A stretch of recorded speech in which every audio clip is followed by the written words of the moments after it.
Oh, I can't unlock the door, I muttered to myself in disbelief after a long day at work. I found my personal belongings strewn unceremoniously in front of the entrance as though they were discarded. Refuse, the front door, appeared different, perhaps replaced stubbornly refusing to yield to my attempts to open it. It was the final indignity in a series of hardships, endured during the years I lived with my in-laws, with resolve hardening. I made a firm decision I would not set foot in that house again. Gathering my things, I vowed to pack them into my car and return to the sanctuary of my parents' home. Months passed, and just as suddenly as I had left a message arrived from my estranged in-laws. Rec, kindling the connection, long thought. Lost hello, my name is Emily. I'm 35 years old. My husband Tom is 5 years my junior. I was completely focused on my career, and he happened to be my subordinate at work. Honestly, marriage wasn't on my radar. I wasn't keen on the idea of settling down, having never really dated before. Yet, I ended up married all thanks to his persistent pursuit. He assured me I could continue working as I pleased. Post-marriage, handling all household chores. Himself, his approach intrigued me about the prospect of marriage. And it's not that I oppose having children. Even though I had never been keen on marriage, thoughts of having children occasionally crossed my mind. Approaching 35, I realized time was running out. If I wanted to start a family, so I chose to marry my current husband. Initially, it was just the two of us after we married. True to his word, he supported my career and took on most of the household responsibilities. However, our situation took a sharp turn about 6 months into our marriage, when my father-in-law unexpectedly passed away. The sudden loss of my healthy father-in-law left my mother-in-law and my younger sister-in-law, C. Ain, who is 33, reeling. They claimed they couldn't manage on their own. She's a freelancer with a decent income. But her focus on fan activities means her financial stability isn't robust. I always felt she should pursue a full-time job whenever Catherine approached me along with my mother-in-law. Tom broached the idea of us all living together. Emily, have you considered moving in with my mum and sister? You can continue freelancing as usual, and having them around would lighten the household workload even more. What do you think, Tom? I'm okay with keeping up my work, but I'm not sure about taking on more household chores. If your mum moves in and we're assisting her, shouldn't she be handling most of the household tasks? Fair point. I'll talk to my mum and sister about it. Please think about living together. I'll wait until I hear a clear response from your mother and Catherine. I have my own life and financial considerations to take into account. I've made it clear to my husband that I want all aspects. Carefully considered, it may seem cold, but caregiving involves careful planning. Ultimately, my husband assured me that his family would manage all household chores. I thought about insisting on a written agreement, but kept that thought to myself. Well, they're technically family, so I trust they'll keep their word. And so we moved into my husband's family home on our first day. There, I paid a visit to greet my mother-in-law. I'm looking forward to living together, as Tom may have mentioned. I'll continue with my work as usual, so I hope you and Catherine can manage the household does. In response, my mother-in-law didn't even glance at me before remarking, "Why did Tom marry someone like her? She works, so all the household chores will fall on me. Is that acceptable for a wife?" Normally, a wife would handle both work and household duties. Wouldn't she? Her expectation that she would do it all was simply unbelievable. She made sure I heard her loud and clear before exiting the scene. This isn't what I expected at all. My mother-in-law's words left me feeling uneasy about our future life together, as we busily sorted through our belongings. There and suddenly appeared at the doorway and remarked, "I ended up with a less than adorable sister-in-law, poor Tom." With that, she swiftly departed. Not again. First, my mother-in-law, now Catherine. I couldn't understand why they would choose to live with me. after speaking about me in such a way. Later, I would discover that it was all about my money. Shortly after moving in together, I noticed something troubling on our first day, under the same roof, despite their earlier sarcastic remarks. Both my mother-in-law and Catherine completely ignored me. They managed to prepare meals only when my husband was present, but they made no effort to assist with cleaning or laundry for me. I attempted to confront them about their broken promises several times. However, whenever I addressed my mother-in-law respectfully as Mom, she would shoot me a sharp glare and walk away, making it clear she had no intention of engaging with me. Catherine didn't behave exactly like her mother, but I found myself unable to protest against either of them over time. Doing my own laundry and cleaning after returning from work became a regular routine. I wanted to confide in my husband about it, but I hesitated out of sympathy for him. However, their behaviour began to worsen when they faced financial constraints for leisure activities. They started subtly pressuring me for more money. Their approach was evasive, as if they preferred not to confront me directly, leaving notes under my food. Just today, I found a note from my mother-in-law. "We're in a tight spot this month. Could you lend us $300?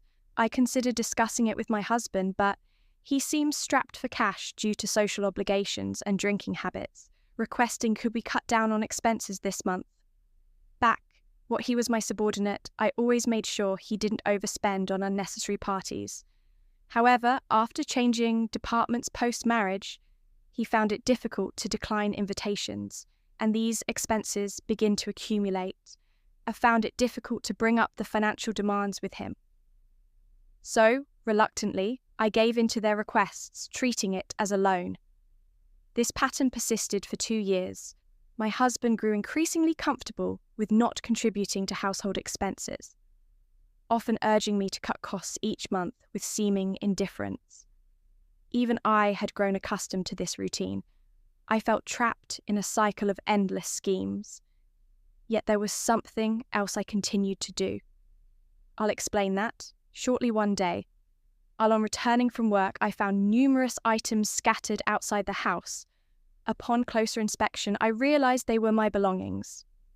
"What is this?" I seethed with anger at the sight of my belongings treated so disrespectfully. Determined to voice my grievances, I attempted to unlock the front door, only to find that my key no longer worked. Damn it, they changed the locks while I was gone. I can't take this anymore. Surveying my scattered belongings, I pondered my next step. That's when I noticed another note beneath the items. It read, "Don't ever return. We don't want to see your face. Consider yourself lucky. We didn't toss out your stuff." What terrible in-laws. My mother-in-law and Catherine were undoubtedly the masterminds behind this. I wondered what Tom had said about the situation, but by now it didn't matter to me.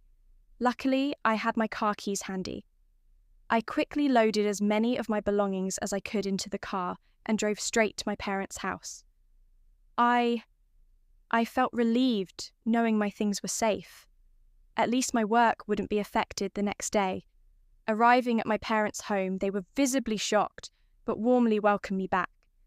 It felt comforting to be in my childhood home again, a place I hadn't visited much in the past 2 busy years, sipping the tea my mother brewed surrounded by the familiar warmth. My father asked me, "Why did you bring all your belongings here? Did you leave their house? Marriage requires patience." I mused, reflecting on the weight of those words for 2 years. My interactions with my mother-in-law and Catherine were sparse, limited, mostly to the occasional reminder notes about money. Tom gradually became reliant solely on my income, and recently it felt like he viewed me merely as a convenient ATM. I endured this situation until now, when I confided in my parents. They empathized, saying, "Emily, you've been patient enough. We won't ask you to endure any longer now that they've driven you away. There's no reason to go back." Right. Perhaps you should consider sending Tom a divorce. Now, no, that's true. He seemed like a decent young man when you marry him, but money has a way of changing people. It's a shame both my father and mother showed genuine sympathy for me. A kindness I hadn't experienced in the past 2 years. Tears unexpectedly welded up in my eyes. "Has it been that tough for you?" my father asked, his expression filled with concern. "No, it's just that I haven't felt this level of sympathy in a long time. It's comforting, like you said, Dad. I'll send Tom the divorce papers, but I want to observe the situation for a while. I have a feeling something interesting might unfold soon." Indeed, I sensed that some action would unfold soon. Surprisingly, that moment arrived about 3 months later. By then, I had moved out of my parents' home and settled into a new apartment of my own. Never did I imagine reclaiming control over my earnings top end. As I pleased, I hired a household service for chores, freeing me to enjoy my days off, with trips and purchases I had long desired, unrestrained. Each day reminded me of the value of my hard-earned income. I began questioning why I endured those 2 years. It dawned on me that perhaps I have been influenced or even manipulated by my in-laws. Then precisely 3 months after my keys were changed and my belongings cast out, my smartphone buzzed with an unexpected call. Initially, I considered ignoring it after dismissing the first call. My phone buzzed again, then a third time in rapid succession. They must be in some trouble. I picked up the next call, and immediately the fourth came through. "Hello. Emily, where are you? I went to your parents' house, but they wouldn't tell me. I also tried your workplace, but they wouldn't disclose your whereabouts." It was my mother-in-law, someone who had ignored me for the past 2 years. Her voice, which I hadn't heard in a long time, sounded cautious. Despite answering the call, I remained silent for a moment, relishing the anticipation of what she might say next. "Hello, Emily. Are you there? Come back soon and restore our lives. We can't even afford to go out and enjoy ourselves. What are we supposed to do now?" I had thought that living without spending money on leisure would suffice, but evidently that wasn't the case. Our phone and electricity are on the verge of being cut off. We're at her wit's end. Please come back immediately. Does she not realize she's only thinking of herself? Shouldn't she begin with an apology for throwing me out until she grasps that I had no intention of responding? "Emily, you're not saying anything. Are you listening at all? Doesn't it bother you to hear that?" We're in such dire straits, realizing she wasn't going to offer an apology. I decided to end the call and press the button to hang up. She seems to have no concept of remorse. The next day, my phone rang again. "Hello? Emily, why did you ignore Mom's call yesterday? Even though we're in trouble, you didn't make any effort to help. She couldn't tell if you were even listening. Ignoring calls like that isn't very mature." This time it was Catherine calling. Honestly, calls from Catherine have always been the most bothersome, and she had the nerve to lecture about not ignoring calls. They've ignored me for 2 years, and suddenly I'm the one in the wrong. I couldn't believe her audacity. I planned to endure the call a bit longer, but without an apology, I had no intention of responding. "I heard from Mom, but we're facing financial troubles at home. Our phone and electricity might get cut off soon. Without AC this heat, we could suffer from heat stroke. Can you live with that? If our phone goes dead, how will we reach you? So please come back soon and help us pay the overdue bills." Her selfish demands made it easy for me to keep ignoring her. "Hey, are you listening? You haven't said a word. Oh, are you still upset about what happened 3 months ago? That was obviously just a joke. You're overreacting as an adult. You should know the difference between a joke and a serious matter. Sappy, stubborn, and come back home, they threw out my belongings like trash and changed the locks so I couldn't get in. That's a clear message for me not to return, even if they claim it was all a joke or prank. Now I find it hard to believe, since Catherine doesn't seem interested in apologizing either." I decided to end the call. It would be a waste of time to listen to her any longer. The next day, I finally received a call from my husband. "Hello, Emily. I'm sorry, my mother, my sister and we all realize we've done terrible things. Can you come back? Our household is falling apart. We're out of money. Everyone's on edge and tensions are high. We sincerely apologize and want you back. Please. My husband seemed to feel the need to apologize at least. But it's too late now. Why did he ignore me for 3 months? If it had only been the first 3 days, I might have considered returning. But it's been 3 months. I've embraced my new life, enjoying every moment of independence. There's no reason for me to return to that family.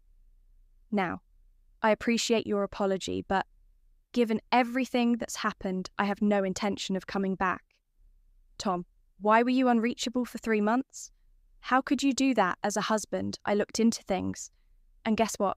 I found out you've been cheating, haven't you? That's what the detective agency told me. Thanks for treating me like an ATM for 2 years. I'll be sending divorce papers. Please handle it accordingly. Maybe my husband thought he wouldn't get caught. What a fool, yet he still had the nerve to say, I want you to come back. So I replied, if you reimburse me for all the living expenses for the 3 of us over the past 2 years and repay the money I lent you, maybe you consider it. Let's see, that's about $20,000. Can you manage that? I said mockingly. I knew he couldn't pay, but I said it anyway. After that, my husband fell silent and abruptly ended the call. Perhaps he finally realized my decision was firm. What happened next when I sent the divorce papers and a bill for emotional distress to my husband? He returned to sign divorce papers promptly. Now, all I need to do is file them at the city office and the divorce will be finalized. Regarding the compensation, he transferred the money right away. In fact, I included a note with a bill threatening to expose him to this company if he didn't pay promptly, fearful of this. My husband likely sought a loan to cover the compensation. I heard from sources that their family home is now on the market. It seems they, struggling financially and trying to raise funds. However, selling their primary residence hastily means they'll now have to rent elsewhere. Considering the cost of rent and utilities, selling their house may not have been the wisest decision. They were likely driven by the immediate KN for cash and didn't think through the long-term consequences. Whatever happens to that family is no longer my concern. As for me, I'm thoroughly enjoying my single life. I had my F of marriage moving forward. I plan to work hard and savor my personal life, embracing my independence.